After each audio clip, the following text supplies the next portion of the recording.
les artisans du végétal, nous sommes très attachés à une valeur pour nous qui est très importante, c'est de vendre des plantes que l'on cultive sur place. Donc la première raison est que les plantes sont nées et cultivées sur place, où elles vont vivre tout simplement après, sous le même climat. Et la deuxième, on évite aussi beaucoup de transport, donc un stress important pour les plantes et aussi une économie d'énergie non négligeable pour notre société. Qu'est-ce qu'un horticulteur? C'est une personne qui élève et cultive des plants de fleurs par opposition à un pépiniériste qui, lui, va plutôt élever et cultiver des arbres. C'est vraiment la grande différence entre nos deux professions. Nous travaillons plus sous serre, alors qu'un pépiniériste, lui, va travailler plus en plein air.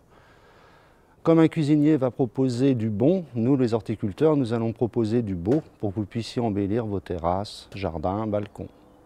L'horticulture, c'est bien sûr un métier passion. Moi, ce qui me plaît beaucoup dans mon activité, c'est en hiver, on démarre avec des bébés plants, c'est tout petit, pour arriver à un résultat que vous voyez là.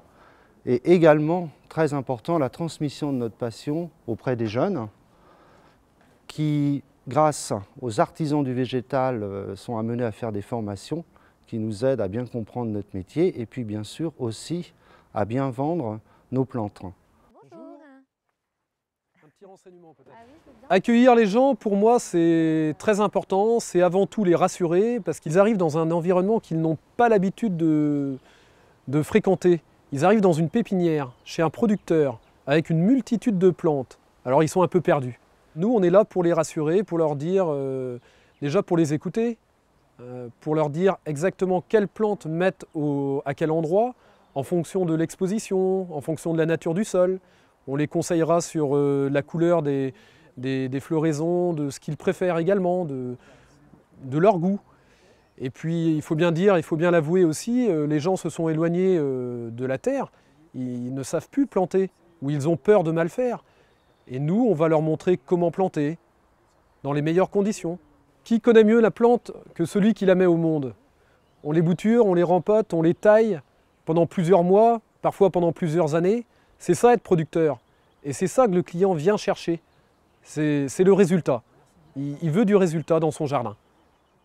J'aimerais vous parler des techniques culturales que nous appliquons sur les exploitations qui sont respectueuses de l'environnement, à commencer par la lutte contre les insectes. Donc nous pratiquons le plus possible une aération et un arrosage modéré. Nous cultivons également nos plantes dans des serres froides le plus possible pour d'une part économiser l'énergie et d'autre part ne pas favoriser les populations d'insectes qui restent quand même un souci majeur pour nous horticulteurs. Donc nous pratiquons la lutte biologique intégrée. Pour faire simple, ce sont des lâchers d'insectes amis, le chrysope par exemple, qui est un grand prédateur de pucerons. La coccinelle aussi, qui est un peu plus connue. Pour détecter les populations d'insectes présentes dans la serre, nous utilisons des pièges de couleur, jaune par exemple, pour la lerode, la mouche blanche. Ça nous permet de calculer le nombre d'insectes qui est piégé sur la première partie et en conséquence de quoi nous faisons des lâchers de prédateurs naturels. Nous installons également dans la serre des hôtels à insectes. Alors celui que vous voyez là est très apprécié des chrysopes, notamment l'hiver. Ça nous permet d'entretenir des populations dites naturelles. Alors, pour ce qui concerne l'irrigation, élément important dans notre société actuelle, l'économie de l'eau, nous utilisons, nous, l'eau qui tombe sur la serre, tout simplement, dans un bassin de rétention. Et avec ce système, nous sommes autonomes.